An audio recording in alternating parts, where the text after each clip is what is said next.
Hi there, this is Steve Kaufmann here.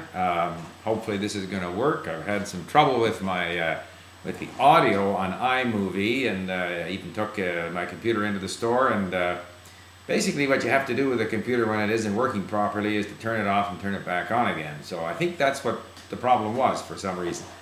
I've had a number of requests, a number of questions, and I'm always glad to have questions. And then it shows that there's people out there listening, which is good. And the questions I've had seem to deal with this issue of how long does it take to become fluent? How does one get from passive learning, being able to read and understand when we're listening, how do you get to where you can speak well? And what are the obstacles? And I might just go a little bit into this whole issue of learning words versus learning grammar, because there are also some comments about what the major obstacles are, what's most difficult in a language. Now I'm going to ramble a little bit because I don't like to write these things out ahead of time and so forth. But I will make reference to an article that I wrote some time ago, which is in 3 parts. It's called seven misconceptions about language learning, and it has a part A and a part B and a part C. And the part C refers to the 3 stages of language learning.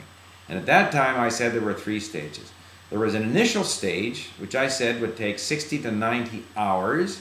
And I'm assuming that the average person has an hour a day on average to spend. Some days they don't do anything, and some days on the weekend they get keen and they do more. At Link, we recommend an hour a day, mostly listening. So 60 to 90 hours is the first stage. That's where you learn some words.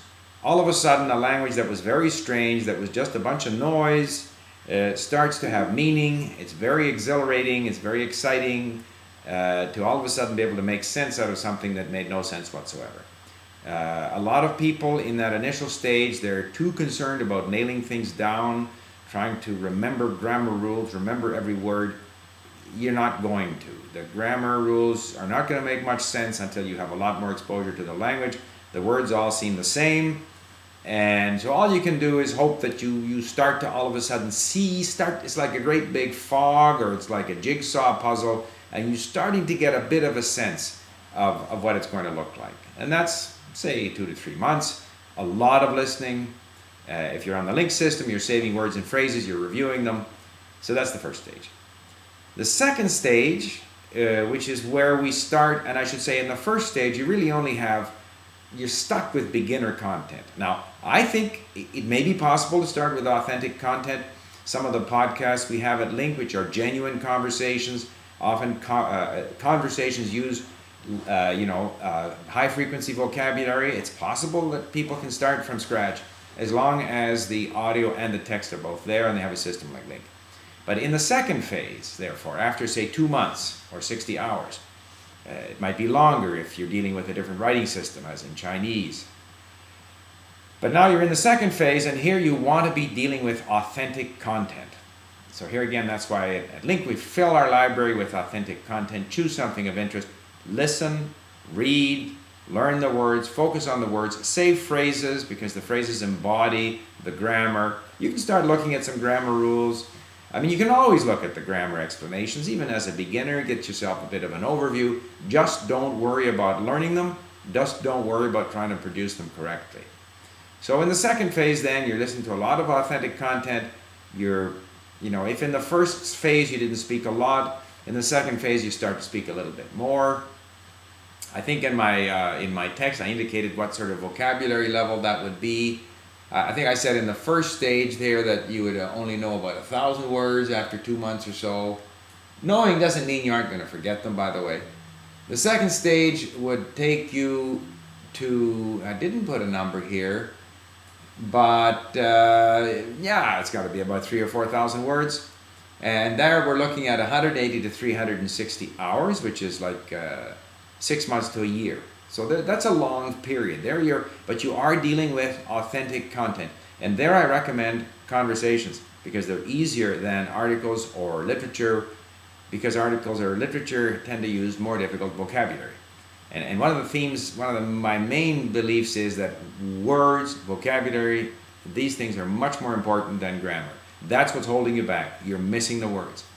And so here you're going to spend 6 months to a year increasing your vocabulary. During that period, you may speak, you may not speak, depends on where you are. If you have the opportunity to speak, go for it. If you don't, fine. So typically say after a year roughly, you're now approaching the third stage. Now this is the stage where you're going to go for fluency.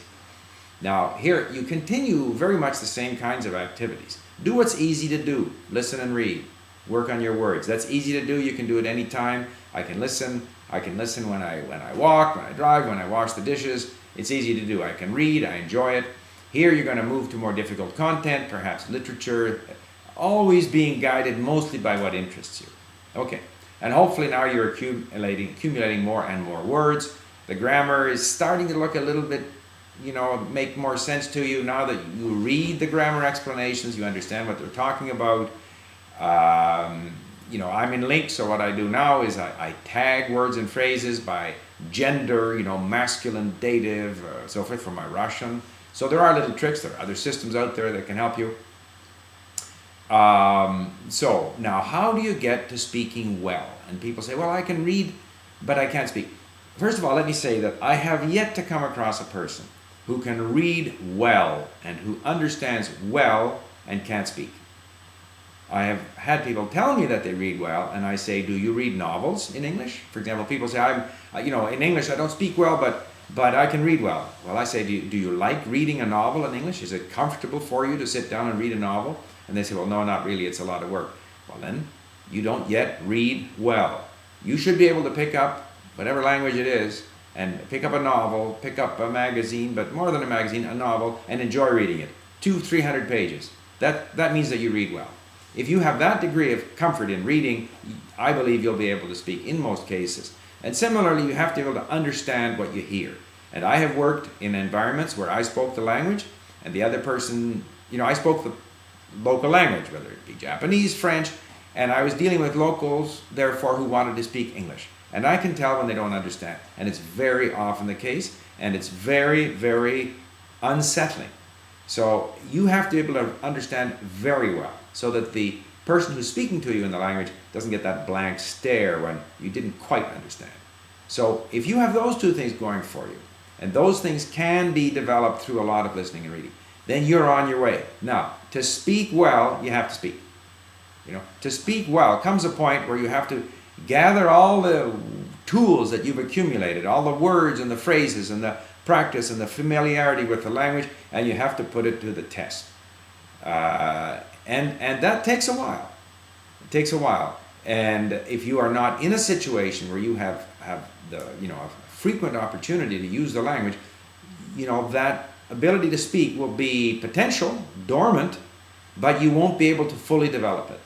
And speaking has a lot of advantages. Even in an early stage when you aren't speaking very much, I believe it activates the mirror neurons. I won't go into that. I think it makes you aware of where your gaps are. It makes you more observant, more attentive. I always say the brain will learn naturally, but the brain misses things. And so to make the brain more attentive, make the brain pay attention, speaking, making mistakes, writing, making mistakes, that all helps. And so you do some of it at the different stages. You end up doing more and more of it as you progress. And of course, it depends on the opportunity you have. But ultimately, you have to speak a lot. And one other thing, too, is that people worry about their pronunciation. Don't worry about your pronunciation. Worry about your phrasing. Have natural phrasing, and that's going to make your interlocutor, the person you're speaking to in that language, make them feel comfortable. I know people who have an accent but are totally into using the right phrases. They sound natural. They express themselves very well. They don't stumble like I just did. And that's good. Now, pronunciation is about vanity. So if you are really concerned about your pronunciation, then you have to find someone whose voice and intonation you like in an audiobook or whatever and listen to them over and over and over and over again to sort of ingrain that pronunciation in you. I'm not talking about people who can't make the basic sounds. And I'm running out of time. I'll continue again some other time.